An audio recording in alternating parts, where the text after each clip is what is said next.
So, The Maze Runner's on Netflix now, and the entire trilogy.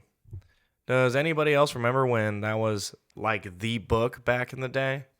It was basically Divergent slash Hunger Games, but all dudes.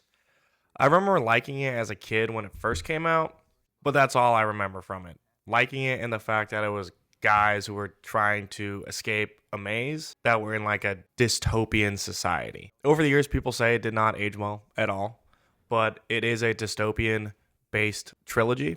And I do love terrible dystopian movies. The Divergent trilogy, it's one of my favorite trilogies of all time.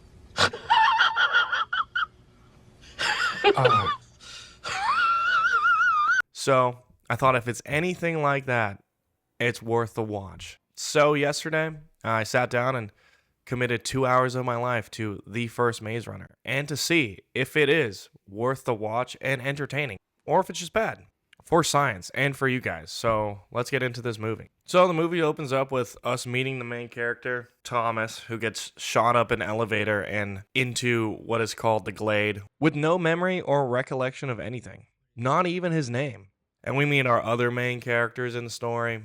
Newt, who's like the assistant chief eyebrow guy from World and Miller's. He's basically the bad guy who has beef with Thomas for no reason at all. And Albie, briefly, who's the chief until he's not the chief and dies. Oh, and then this fat guy named Chuck. Thomas naturally is scared, shocked, and disappointed about the insane ratio the glade has. I mean, don't worry, brother. We've all been there. Newt calms him down and proceeds to dump his entire load of exposition on him and us, explaining basically what the glade is and why the ratio is so bad, and everyone's role in this perfectly functioning dystopian all-dude society. We receive a boatload of more exposition, which I feel like is what feels like 50% of the movie, and we get introduced to Mino, who's a runner, possibly has the coolest hair I've ever seen. It's like perfect all the time. Don't know why it has to be that perfect. You're in a society of all dudes. And then they explain this thing called the maze, which is basically a maze, and Mino, along with other people's job is, wait a minute, to run the maze. To try and find an exit. And then later that night, after drinking one of many Eyebrow Guy's special recipe drink, a little sus, Thomas ends up getting in a wrestling match with Eyebrow Guy, and then he finally remembers his name, and he says one of the corniest lines in the movie. It's Thomas. My name's Thomas. It's very similar and reminiscent to, I feel like, when 4 in Divergent says, my name's not Tobias, it's 4. Anyways, the next day, Thomas wakes up and is getting supplies like the good boy he is, and is attacked by someone who was stung by a griever, which apparently is like the big bad monsters that run around the maze during the night or daytime. How the guy was stung or made it out of the maze into the forest randomly without anybody noticing from the village, I have no idea. But it doesn't matter. Who cares? So they end up capturing the sick guy and they exile him because it's more dramatic than just killing him. Even though in their load of expedition, they're dumping all over our faces, they tell us that there is no cure to this disease once you get stung by a griever. So I don't know why they exiled him instead of just killing him. Mino and Albie go into the maze the next day to track the guy's footsteps to see if it's leading to any clues or whatever. And the entire day goes by and Mino and Albie do not show up until the last second, where Albie is clearly infected and Mino's carrying him out of the glade. The entire village is just standing near the entrance, just waiting and like cheering him on, like, you got it, Mino. I'm like, no one is trying to help, bro, at all. They're just cheering him on for dramatic effect. I feel like it's been like 10 minutes. If like 3 people went in and grabbed him, they probably could have saved him, but I digress. The entire village is cheering him on. No one's helping him, and then the door starts closing to the maze. Thomas goes in to help, and Thomas gets trapped. So now it's just Thomas, Mino, and Albie. During the night in the maze, Thomas ends up killing a griever, naturally, and they all, surprisingly, end up surviving the night, even though nobody has ever done that before, which they explain in one of their 20 exposition dumps on us. So with the successful one-night stand in the maze, Newt now makes Thomas a runner, and him and Mino go out to explore, and upon exploring, they find a McMuffin for a door that may or may not lead to the exit. Like, who knows? It might be a clue. I don't know. Shortly after, the elevator brings up a girl, and everyone loses their mind because, girl! She has a note that says she's the last one ever, and then says, Thomas's name before passing out. Eyebrow guy instantly blames Thomas for all the strange things happening because he is jealous that Thomas already has in with said girl. Teresa, the girl's name, also has 2 syringes filled with blue goo. I wonder if that's gonna be useful in the future. And then Thomas, being a curious, he uses it on Albie and it magically cures him. Wow. And then suddenly Albie has regained all of his memories. And as he's about to vomit more exposition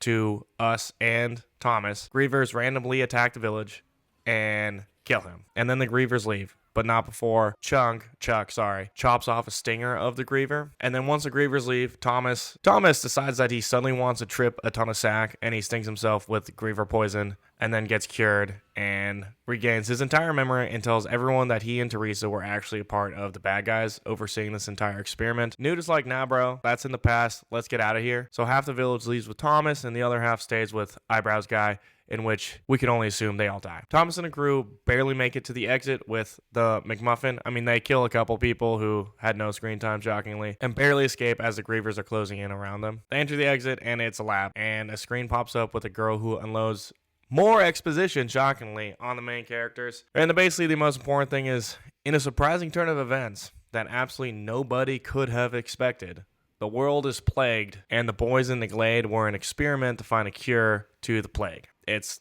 mind-blowing, I know. No one has ever thought of something like this before. Then, literally out of nowhere, from the top rope, Eyebrows guy shows up with a gun. I have no idea how he got past all the Grievers that were blocking the entrance, got into the entrance, or found a gun, or knows how to use a gun, because they haven't seen it before. He's stung by a Griever. He caps Chunk before getting absolutely skewered by Mino. Then Thomas has a sad scene as Chunk is dying because he sacrificed his life for Thomas. And we're all supposed to feel sad that Chunk died because, I don't know, he was fat or a nice guy or something. Then a bunch of masked men show up and take everyone who survived away on a plane. And we see the glade and the rest of the earth scorched. And that's the end of the first movie. I feel like so much happened in this movie, but also nothing happened at all. And I think it was mainly because of the amount of exposition that they're just dumping on us. Like, they're basically reading the description of what everything is and what's what from the book. I mean, the Maze Runner and all, it's like very on brand with the dystopian craze that was going on at the time.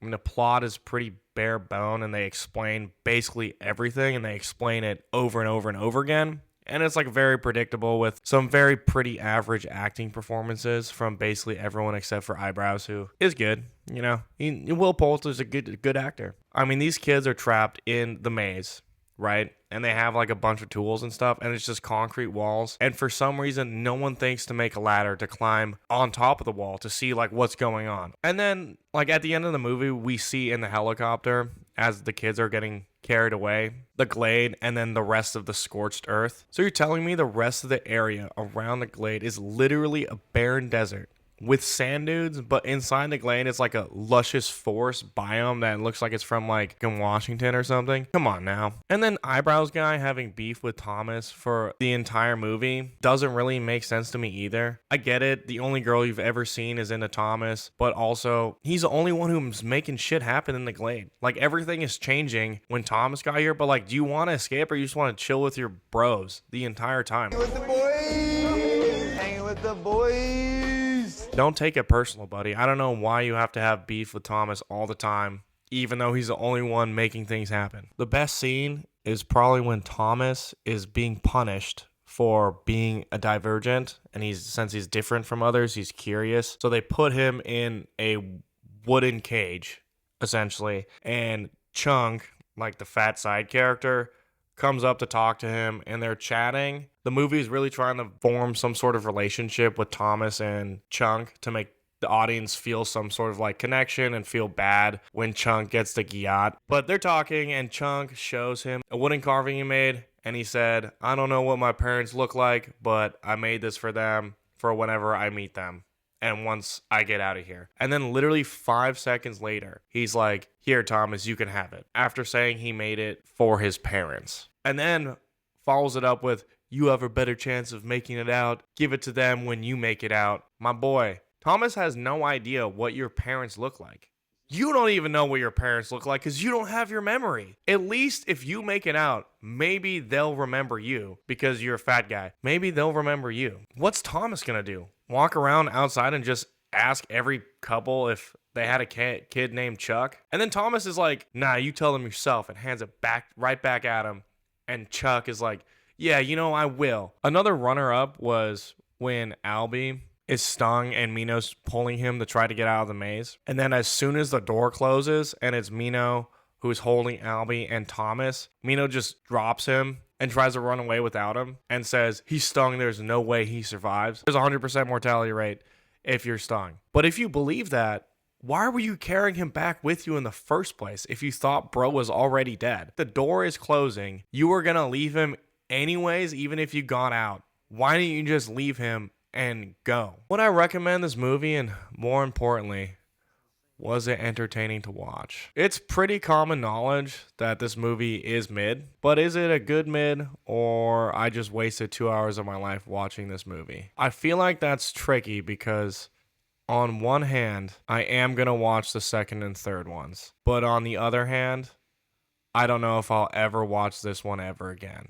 I think go into it knowing that it's just a bunch of exposition and really stupid scenes sometimes. You're really watching it to watch the second and third one, which we will review later, don't worry. After I watch the second one and the third one, we'll do an overall ranking of the trilogy and see how it compares to the GOAT dystopian trilogy, Divergent.